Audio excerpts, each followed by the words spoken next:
بسم اللہ الرحمن الرحیم۔ سورۃ البقرہ آیت نمبر 203 اور 204 یہ ہمارا سبق ہے۔ یہ اوپر کی جو آیت ہے 202 یہ پچھلی آیات کا تتمہ ہے، اور یہ اس دن ہم نے کر لی تھی کہ اولئک لہم، پیچھے دو قسم کے لوگوں کا تذکرہ ہوا تھا۔ ومن الناس من یقول ربنا آتنا فی الدنیا، لوگوں میں سے کچھ لوگ کہتے ہیں کہ اللہ ہمیں جو بھی دینا ہے دنیا ہی میں دے دے، وما لہ فی الآخرۃ من خلاق، ان کا آخرت میں کوئی حصہ نہیں ہے۔ دوسرے قسم وہ لوگ ہیں ومنہم من یقول، اور کچھ لوگ ہیں جو کہتے ہیں ربنا آتنا فی الدنیا حسنہ، دنیا میں بھی بھلائی کے کام کرنے کی توفیق دے دے، وفی الآخرۃ حسنہ، اور اس بھلائی کے کاموں کا آخرت میں بھی ہمیں اچھا نتیجہ دے دے، وقنا عذاب النار، اور ہمیں جہنم کی آگ سے بچا دے اور اس کے عذاب سے بچا دے۔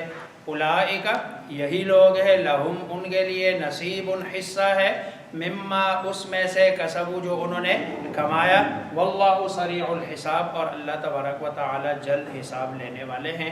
پہلے میں نے بتایا تھا کہ یہ 8 آیتیں ہیں جو حج سے متعلق ہے، ان میں سے یہ آخری آیت ہے جو حج سے ہی متعلق ہے، کہ جب 9 کو عرفات سے واپسی ہوتی ہے، مزدلفہ میں رات گزارتے ہیں، تو پھر آگے بندہ مینا میں جاتا ہے۔ اب مینا میں 10، 11، 12 یہ شوافے کے ہاں، اور امام ابو حنیفہ رحمہ اللہ کے نزدیک 13 کی شام تک، اور جو لوگ 12 کو واپسی کرتے ہیں ان کے لیے 12 کے غروب سے پہلے رمی ضروری ہے، اور جو لوگ 13 کا دن بھی گزارتے ہیں ان کے لیے فجر کے طلوع سے پہلے یعنی طلوع آفتاب سے پہلے رمی ضروری ہے، یعنی 13 تک وہ رمی کو نہ چھوڑے۔ دونوں کی قرآن اجازت دیتا ہے کہ 2 دن 10 کے بعد یعنی 11، 12 رہو، اور 11، 12، 13 3 دن رہو، دونوں کی قرآن اجازت دیتا ہے کہ کوئی اس میں گناہ نہیں ہے، یہ بھی ٹھیک، یہ بھی ٹھیک۔ لیکن افضل کون سا ہے؟ شوافے کے ہاں وہ افضل ہے، اور احناف کے ہاں یہ 13 کی شام تک کا رہنا وہاں افضل ہے۔ وَاذْكُرُوا اللَّهَ، اور یاد کرو، ذکر کرو۔ اب اس مینا کے میدان میں رمی بھی ہوتی ہے، حلق بھی ہوتا ہے، قربانی بھی ہوتی ہے، اور احرام بھی اتارا جاتا ہے۔ یہ سارے کام اسی میں ہوتے ہیں۔ ظاہری بات ہے یہ بھی اللہ کا ذکر ہے، اور ذکر کبھی زبان سے ہے اور کبھی آپ عمل سے اللہ کا ذکر کرتے ہیں۔ گویا کہ اسلام کے جو احکامات ہیں اس پر عمل کرنا یہ بھی ذکر ہے۔ تو وَاذْكُرُوا اللَّهَ، اللہ کو یاد کرو، لبیک اللہم لبیک لا شریک لک لبیک، اس کی صدائے بلند کرو، اور جو اللہ کے احکامات ہیں اس کو بھی پورا کرو۔ وَاذْكُرُوا اللَّهَ، اور یاد کرو اللہ کو، فی ایام معدودات، فی کے معنی ایام، یہ جمع ہے کس کی؟ یوم کی، اس سے مراد دن۔ معدودات، یہ معدودت ان کی جمع ہے، اور اس کا جو اصل ہے وہ روٹ عین دال دال، عدد، گنے چنے دن، کوئی جو عدد میں آ جائے۔ جب آپ کہتے ہیں نا 2، بھلے آپ کروڑ کہہ دیں لیکن نہ محدود چیز ہو جاتی ہے، عدد میں آ جاتے ہیں۔ ایام معدودات، دن گنے چنے، گنتی کے، اردو کا ہی لفظ ہے۔ فمن تعجل، پس جو تعجل، اردو کا لفظ ہے عجلت، جلدی، تعجیل بھی اردو میں استعمال ہوتا ہے۔ فمن تعجل، پس جو جلدی کرے، فی یومین، یومین یہ یوم کا ڈوول ہے، یہ یوم کا ڈوول ہے، 2 دنوں میں، اور یہ واحد زبان ہے، پہلے بھی بتا چکا ہوں، اس پہ ڈوول والا تصور ہے، باقی کسی زبان میں ڈوول کا تصور نہیں ہے، بس سنگولر ہے، پلورل ہے، واحد ہے، جمع ہے۔ تثنیہ کا تصور کسی زبان میں ہے، اور اس میں تثنیہ اس لیے کہ بہت سارے احکامات تثنیے پر مبنی ہے، جیسے گواہی کا معاملہ ہے، گواہ ہر جگہ کتنے ہونے چاہیے؟ 2. اب اگر 2 نہ ہو، اس کو جمع کا ہے تو جمع تو 3 بھی ہے، 4 بھی ہے، 5 بھی ہے، تو جو جلدی کرے 2 دنوں میں فلا اسم علیہ، پس نہیں گناہ علیہ. یہ جو ہا ضمیر ہے نا وہ من، یہ جو اس پر. ومن تأخر اردو کا لفظ ہے، اور جو تاخیر کرے، دیر کرے 2 دن کے بعد بھی فلا اثم علیہ، پس نہیں اثم گناہ علیہ، یہ من ہے اس پر. لیکن یہ گناہ نہ ہونا لمن اتقا، اس کے لیے جو اللہ سے ڈرے. ورنہ تو وہاں رہ کر اگر وہاں پر بھی اللہ کی نافرمانیاں کرتا رہے تو یہ نہیں ہے کہ 2 دن گزارے تو گناہ نہیں ہے، 3 دن گزارے تو گناہ نہیں، اللہ کی نافرمانیاں کرتا رہے. نہیں، لمن اتقا، کہ جو بندہ اللہ سے وہاں، دیکھو اتنے پاکیزہ ماحول میں بھی اللہ تبارک و تعالی حکم دے رہے ہیں کہ بھئی تقوی اختیار کرو، پرہیزگاری اختیار کرو، اللہ سے ڈر ہو. ورنہ تو بندہ ادھر سے جاتا ہے اور گویا کہ بالکل ایک ایسا ماحول ہوتا ہے وہاں گناہ کا تصور ختم ہو جاتا ہے کہ بندہ گناہ کرے، پیسے لگائے ہوئے ہیں، ایک ایسا ماحول ہے لبیک اللہم لبیک کی صدائیں ہیں اور فوکس سارا جناب اسی عبادات پر ہے. لیکن پھر بھی اللہ تبارک و تعالیٰ فرما رہے ہیں کہ اس وقت بھی جو تقوی ہے، پرہیزگاری ہے، اگر اس میں بھی کوئی گڑبڑ کرتا ہے تو اس کا ثواب نہیں ہے، اس کو گناہ ملے گا. لیمن، اس کے لیے، لے کے لیے، اور من وہ جو اتقا پرہیزگاری کرے یا ڈرے.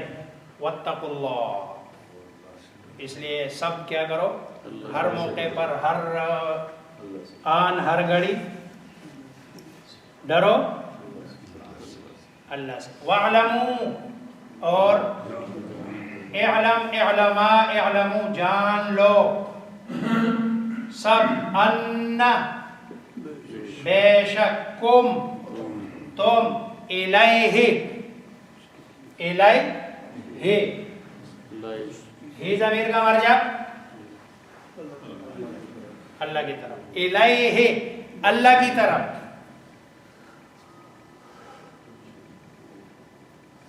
تحشرون جمع کیے جاؤ گے.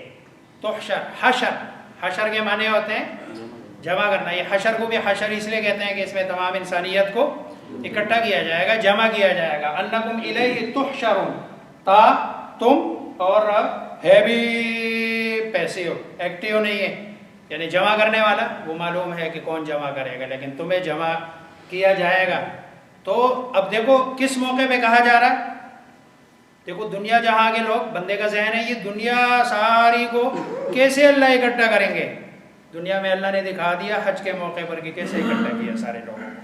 اتنی سی جگہ ہے، اگر ذہنی طور پر بندہ سوچ لے کہ اس تھوڑی سی جگہ میں، جو میرے خیال میں 10-15 میل کے اس میں ہے، اور دنیا جہاں کے لاکھوں لوگ وہاں جمع ہوتے ہیں، اسی طرح اللہ تبارک و تعالیٰ سب کو، یہ دنیا کا نظام ہے، یہ تو سعودی حکومت کا انتظام ہے، اللہ کا انتظام نہیں ہے. اللہ کا انتظام تو اس سے بھی بڑھ کر ہے.